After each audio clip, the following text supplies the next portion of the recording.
Well, here we are again. I'm about to do something that's absolutely insane. Now, you know what we're gonna do when we get the money? What? We're gonna buy a new rig. You're crazy, you know that? Yeah. You know that? Yes.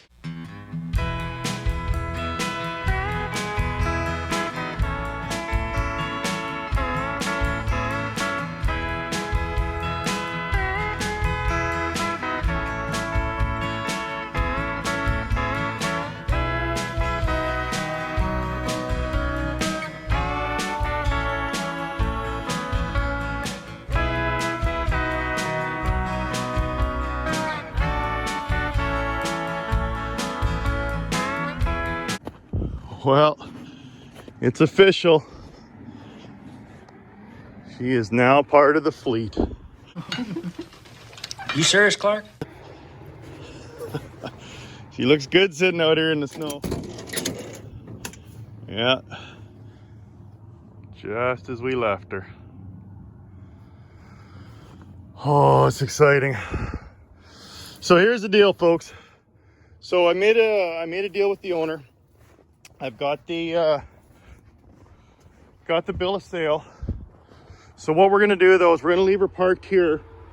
He's got a nice low bed over there that he has offered to haul this home, parked beside my other junk. But he's only gonna do it when he's actually got a load headed my way towards Edmonton. That way he can bring this, drop it off at my place, and then haul whatever he needs to haul back from Edmonton, so he kind of makes use of the trip. So that's fine, it can stay here. I've obviously got more work already with Project Snowman, and I still got to finish Old Blue. So, but she is officially part of the twin stick garage. We're gonna need to build a big shop with 3 stalls, one for each truck, I think. But how cool is this? Long chassis, short cab. Boy, I can't wait to start driving this thing. We're gonna build her up just like the Iron Duke.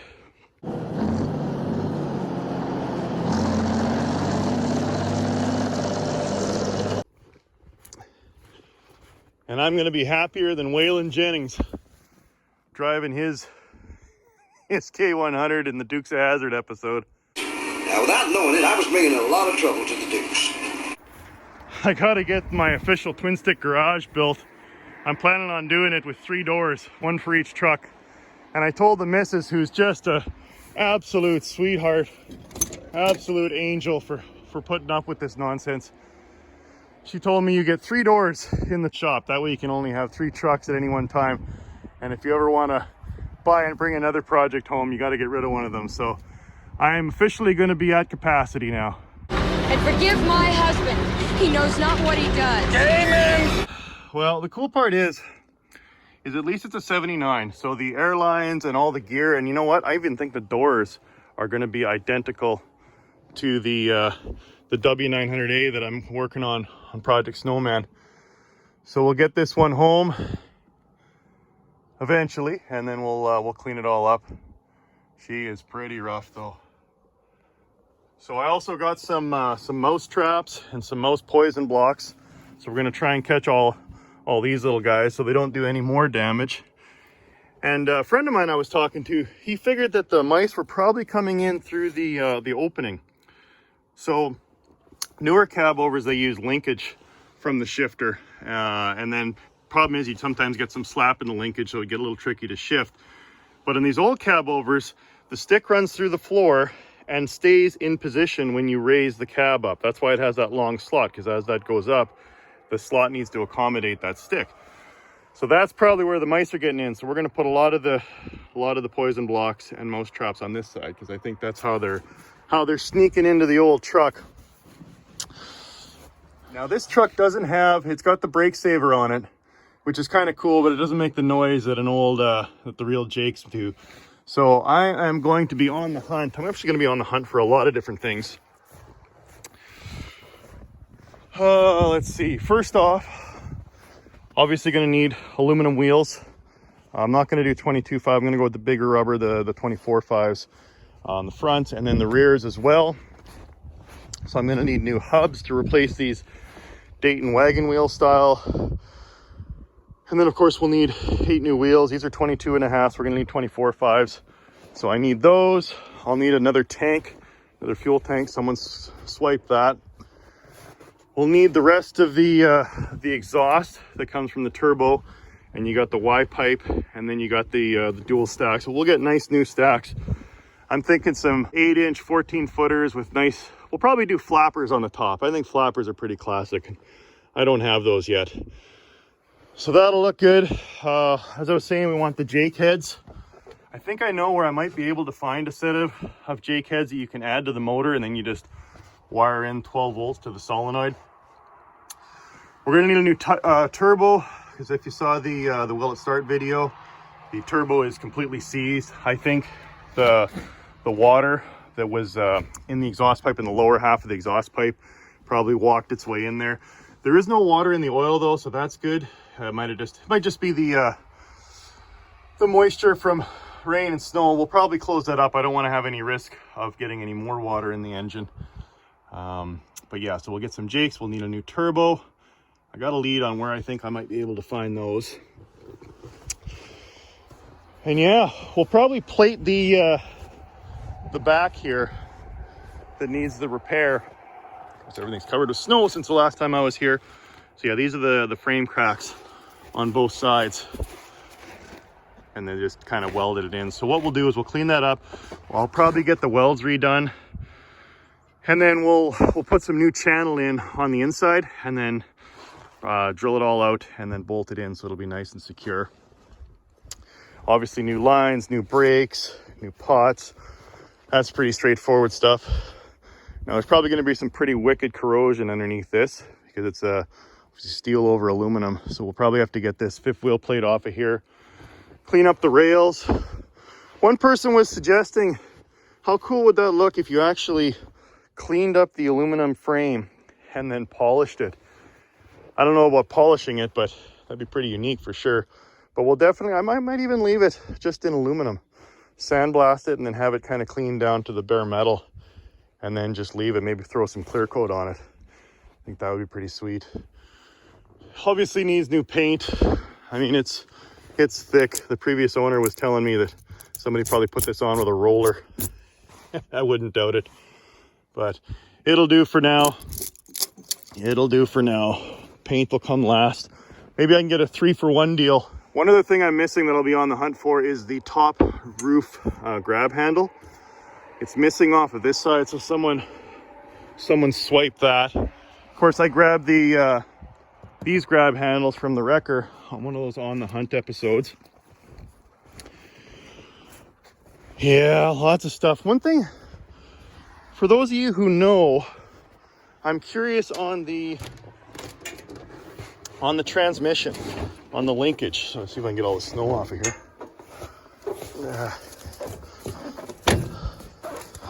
There we go, something like that. So I'm really curious how this works. My engineering brain can't seem to figure this out. So I know this obviously goes on there and then controls the box forward and back.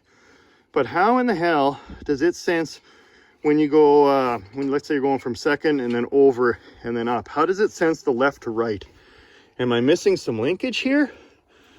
So if someone can drop a comment and let me know how this works, because there's no movement left or right, and there's no way you can get through all 13 gears with just a forward and back movement. So that I'm kind of curious about. Oh yeah. So there's that insulation. Remember that K100 that I found in the wrecker? It had all that on there. So it looks like it's still pretty much intact. Oh yeah, lots of fun. This thing was leaking the last time we tried to jack it up. So I don't know if there's a seal in there. You can get a new one of these from Kenworth. I'm sure they still sell them. It's a closed loop system. So as you jack it up, the fluid just kind of flows through, and that way you actually have to jack it down as well. We could have been killed out there, son. Well, it ain't like you, Duke, to go sweating your ass off for somebody else. Never was, you know. There's no big reservoir for the oil. The only reservoir is this little block right there. So it doesn't hold much, but it just holds a continuous kind of flow of fluid and then controls it there. So that's how it tilts the cab up and then controls it on the way back down. Oh, that checks out. Now, of course, some people are saying, I actually went to check this to do a background check on the unit, make sure it wasn't an accident or anything. And the lady at the registry was like, no, there's more numbers than that in a VIN. And I said, well, no, actually, VINs didn't come out till the early 80s. I think 81 or 82. So these old trucks from the 70s, you're only going to see 6 digits and typically 1 letter for the unit serial number. It actually doesn't have a full-on VIN. Okay, I'm going to have to figure out the kind of coordination. You don't use your left foot, you must use your right foot. Oh, it's hard to do holding the phone too, to get in and out of a cab over cab. Oh man, she's dirty in here. Digging those Kenworth fans though. Now, what's the fancier interior with the roof panels? It looks like it's split. So I don't know if I can find a new shell. Yeah, there's your shift pattern there. Now the original Kenworth steering wheel, they typically dry out and you do get a few splits on them, but this one's actually only got the 3 splits. So if you clean the mold off there, I think she'd clean up pretty good. Well, that's a sign that there's little critters. This is probably mouse nest, the whole roof all the way across. So that is going to be a treat. Oh, they even chewed the speaker. Look at that. They use that for their nest. So here's the upper grab rail that I was talking about that's missing on the other side. So I'll have to get one of those. And there you see the big opening I was talking about. And then of course a bunch of stuff the mice brought in. Okay, what do we got for gauges? Brake saver. Ooh, turbo PSI, turbo boost. How many miles? Probably not legitimate, but so 367,000. I doubt that's original. It's probably 1.3, given its age. Oh yes, fun and games. Now, that's the oil pressure, and when we did have it running, it was about 3/4, which is, 75 pounds of oil pressure. So that's pretty good. Hopefully the motor's in good shape. These are really rare. Now actually a fellow in Quebec took one of these trucks apart and he had some extra gauges. So I'm trying to get the original tack and the original speedo because these aren't matching. And we'll put those in there. Oh, so that's your high-low. Oh, it's pretty stiff. And then this is your direct and overdrive, your little splitter button. Oh boy, I can't wait to drive this. I wonder, does she have the fancy Kenworth pedal? No, I might need a screwdriver to peel that off of there. Oh, there we go. Oh, it's just flat. Okay, I guess we're gonna have to get the Reverend to make us another pedal, just like he did for Project Snowman. Now, I'm trying to figure out why these have been disconnected. Looks like someone cut the line off. I assume these are for the trailer brakes. But yeah, once we start tearing into the interior, I'm sure we'll figure it out. Oh man, I'm excited. This is gonna be great. Oh, that's interesting. Look at that. There's a bit of a gap there, so we're gonna need some new windshield seals. Probably a whole bunch of stuff we're gonna need. Oh, but look at that. It's got the Kenworth logo right in the on the interior panels. Hopefully these will clean up half decent. Definitely get rid of that gross mattress. But I think I don't think we'll necessarily need a new interior. Maybe some stuff might need to be restitched just because the mice chewed it. Oh man, this is exciting. This is exciting. Can't wait to get her home. But I'm gonna try and do one truck at a time. Not get too far ahead of myself. Although I'm a big believer in biting off more than you can chew and then chewing like hell. The one nice thing is the air intake hasn't been swiped yet, because that might be hard to find the original pipe. Obviously we'll sandblast that and clean it up. And then we still got the frame, like I was saying, so we'll put some nice tall, big stacks up there with the flappers. Oh, it's gonna be mint. Oh, another project. It could be better now. If you've been following my channel for a while, you know these old 70s trucks, a lot of them didn't have any front brakes. You don't need front brakes.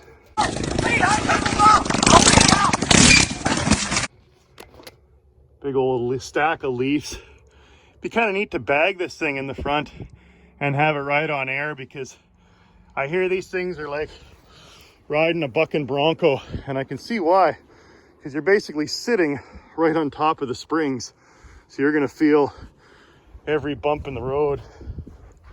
I've actually never driven a cab over. I can't wait to try it. I think these are called tin cats, and they're the greatest because you set them up and the mice walk on in there, and then they can't get out. And these new ones actually have little windows, so you can see if you caught any critters. So I like to set them up along walls, so when they come running through there, they go in and they can't get out. And another trick I like to do is these poison blocks. Again, not sponsored, but if Tomcat wants to sponsor me, mint. And they just go in there and chew on the poison blocks and call it a day. So we're gonna set a bunch of these around the cab and hopefully get all the little critters out before we get this truck home. Oh, look at this. It's like that old Ford cabover I found. So we're just gonna set that in there, and those fellas can eat some of that through the winter. Oh, it's gonna take some major cleaning and major bleach to get this truck safe again. I probably shouldn't even be breathing this garbage, but at least I'm not disturbing it. So okay, I guess we're gonna call her a day and just wait till we get her home, hauled home for us. And again, it might not be till next year, so we may have to wait, but it'll get there eventually. And I can't wait to put that new gold and red crooked Kenworth emblem on there. Really nice, huh? Thanks so much for sending me that, Art. See what you did? You sent me that emblem, and I had to find a truck to go with it. And I love how that one fellow commented, he goes, how does he find all these trucks? And someone commented, well, he doesn't find them, they find him. I like that. I just think it's important to save these cab overs. They're getting harder and harder to find. I mean, you see the odd one at a truck show, and they come up every now and then on the truck paper and a few on Kijiji or whatever, but they want big money for them. I mean, that one I looked at on the Hunt episode was I think it was $65,000 or $66,000. So this one's obviously far less than that. I'm gonna have to put a little into it, obviously, to get her nice, but they are getting harder and harder to find. They're getting rarer and rarer. So I think it's important. The guy's got to grab one of these while he still can.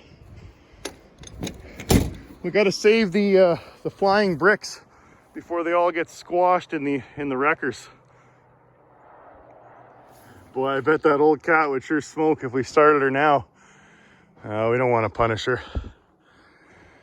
Besides, I didn't bring the batteries anyway, even if I wanted to. Oh, this is so cool. So this is the shorter cab. It's not the big extended cab like that one I found at auction, but I kind of dig it. I like the short look. And again, it matches the Iron Duke movie truck almost perfectly.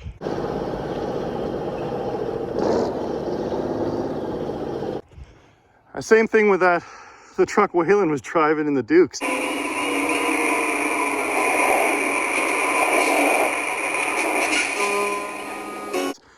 It's an exact copy, so they must have had lots of these short cab K100s back in the day, but I think they look pretty sharp. Obviously she needs stacks. That'll that'll finish it off. And it's a big 24/5 rubber. I don't like the little wheels. Although some guys, what they do is they run 22/5s and then they bag the front and set it right down on the ground and get a big Texas blade bumper and have it scraping along the snow. I mean, that's one way you could go, but I think I'm gonna go the big tall tires. I like the look of that. And I'm a big fan of drop visors as well, but that classic one does look pretty sweet on there, so I might leave it alone. We'll see. So there you go, folks. Iron Duke is part of the stable now. Many miles of highway rolled underneath these wheels. Many times I've had to stand, fight for what I feel. But anything worth believing is worth fighting to believe. And you can't trust lady luck to tuck those aces up your sleeve. Cause when you're high rolling, you play the cards and you bet it all. When you're high rolling, you just let the chips fall. Take that wheel of fortune in your hand. Stand by what you stand for as a man. No, no.